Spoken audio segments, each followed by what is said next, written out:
Mheshimiwa Spika, nilipoingia madarakani niliona haja ya kuhakikisha tunaendelea kujenga taifa lenye maelewano na maridhiano ili tuweze kwenda pamoja katika mwelekeo wa maendeleo.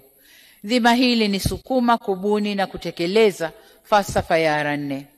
Tukiongozwa na falsafa hiyo ili tuelekeza kwenye mageuzi, maridhiano, ustahamilivu na kujenga upya, na tuliweza kuwaleta wadau wa kisiasa na wengineo pamoja na kufanya maamuzi na maboresho mbalimbali yaliyojumuisha na kushirikisha wadau wote.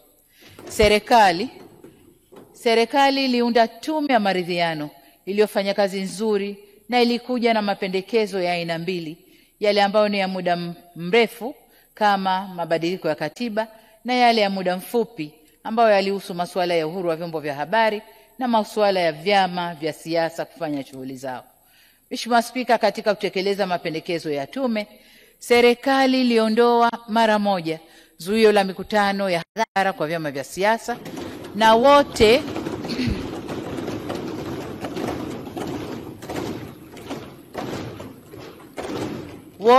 tumeshuhudia vyama vikiendelea kufanya shughuli zao kwa uhuru, ikiwemo mikutano ya hadhara kote nchini. Vile vile Baraza la Vyama vya Siasa limefanya mikutano 6 na kutoa mawazo na ushauri uliowasilishwa serikalini kwa kufanyiwa kazi. Kufuatia mashauriano yaliyohusisha wadau wote wa kisiasa, Bunge lilitunga sheria ya Tume Huru ya Taifa ya Uchaguzi namba 1 ya mwaka 2024, sheria ya uchaguzi wa rais, wa bunge na madiwani namba 2 ya mwaka 2024, sheria ya vyama vya siasa sura 258 na sheria ya gharama za uchaguzi. Kwa mara ya kwanza katika historia ya nchi yetu, Tume Huru ya Taifa ya Uchaguzi iliundwa kwa sheria yake yenyewe ili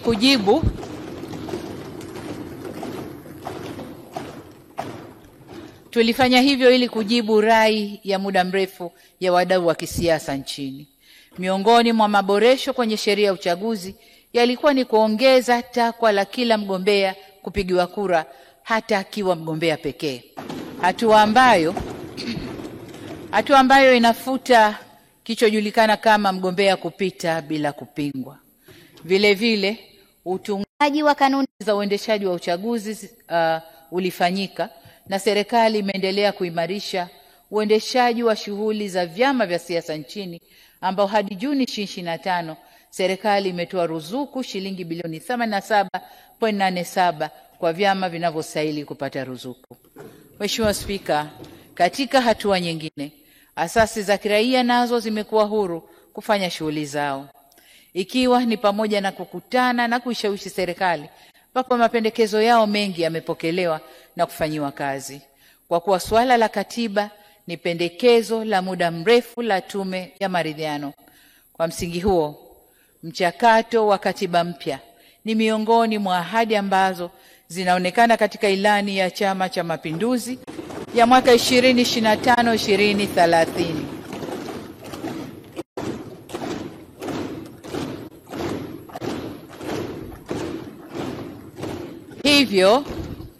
Hivyo ni kusema kwamba shughuli ya kuanza kufanya katiba mpya itatekelezwa katika kipindi kijacho cha miaka 5.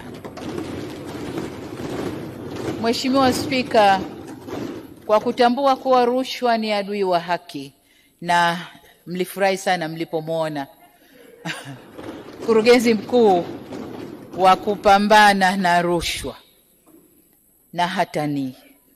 Sasa kwa kuwa rushwa ni adui wa haki na ni kikwazo kwa maendeleo, serikali imeongeza nguvu kwenye mapambano dhidi ya rushwa. Jitihada hizo zimeiwezesha Tanzania kushika nafasi ya 2 katika ukanda wa Afrika Mashariki na kushika nafasi ya 14 kwa nchi za Afrika kwenye mapambano dhidi ya rushwa.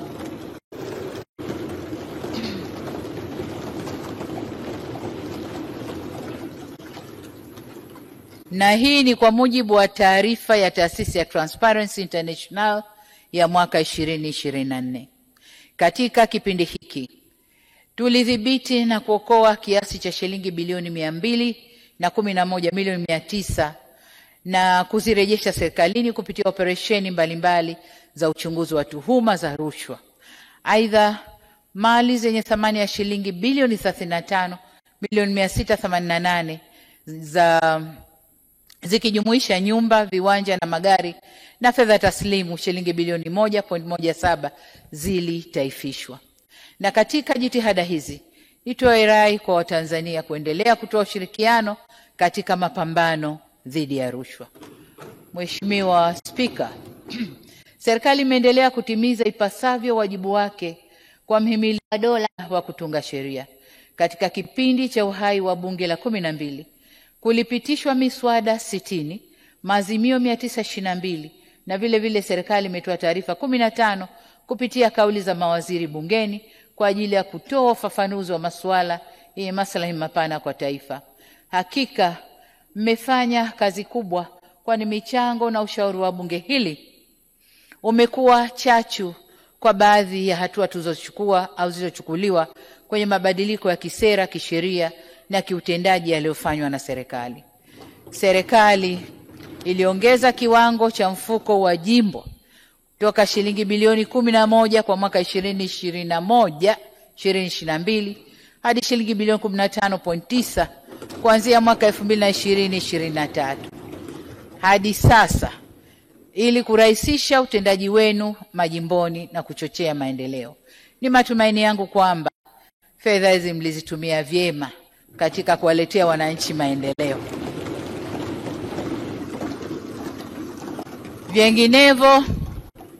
Vinginevyo wakati ni sasa. Mheshimiwa Spika, uchaguzi mkuu ndio mazungumzo makubwa nchini kwa sasa. Niseme kuwa Tume Huru ya Taifa ya Uchaguzi itatangaza hivi karibuni tarehe ya siku ya uchaguzi. Zoezi la uandikishwaji limeshakamilika nchi nzima. Zoezi la kuboresha daftari la kudumu la wapiga kura limekamilika kwa awamu 2 kama ambavyo sheria imeelekeza. Sote tumeshuhudia mwitikio mzuri wananchi kujitokeza kwenye vituo vya kuandikisha wapiga kura, na ninawapongeza wananchi wote kwa kujitokeza kwao.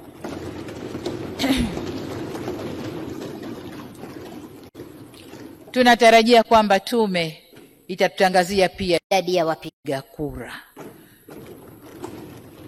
Mheshimiwa Spika, waheshimiwa wajumbe, mtakubaliana nami kwa uhuru wa habari na uhuru wa watu kutoa maoni yao umeongezeka. Majukwaa ya kutolea habari nayo yameongezeka tofauti na hapo awali. Sasa hivi, kutokana na kukua kwa matumizi ya mtandao na kuongezeka kwa majukwaa ya kidigitali, habari nyingi zinapatikana kiganjani. Serikali imetoa leseni kwa magazeti na majarida 356, vituo vya redio 247, vituo vya televisheni 68, redio na televisheni za mtandao ni 325 na blogs 72. Tuna magazeti ya kila siku na kamwe serikali haijafanya uhakiki wa habari kabla hazijachapishwa au kuandikwa. Tunafanya hivi tukiamini kwamba waandaaji wa maudhui haya ni watu wenye weledi wa kutosha na kwamba tunafanya ustawi wa demokrasia yetu demokrasia yetu hutegemea sana uhuru wa vyombo vya habari. Tunathamini na kutambua mchango mkubwa wa vyombo vya habari katika kuelimisha jamii, kupambana na maovu pamoja na kuhimiza uwajibikaji. Katika kulinda na kutambua michango ya waandishi wa habari kwa jamii, tulifanya marekebisho ya sheria ya huduma za habari ya mwaka 2016 na kanuni zake. Pia tuliandaa tuzo za Samia Kalamu Awards kutambua waandishi wa habari za maendeleo Tanzania.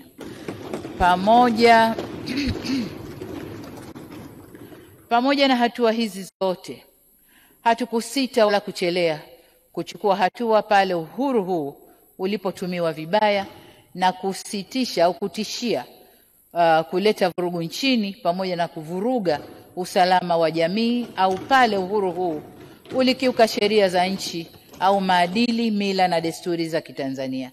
Hivyo basi, Tutaendelea kusimamia uhuru wa vyombo vya habari wakati wote. Hali ya uchumi Tanzania. Mheshimiwa Spika, serikali imeendelea kuelekeza nguvu kwenye sera za kiuchumi jumla na sera za uchumi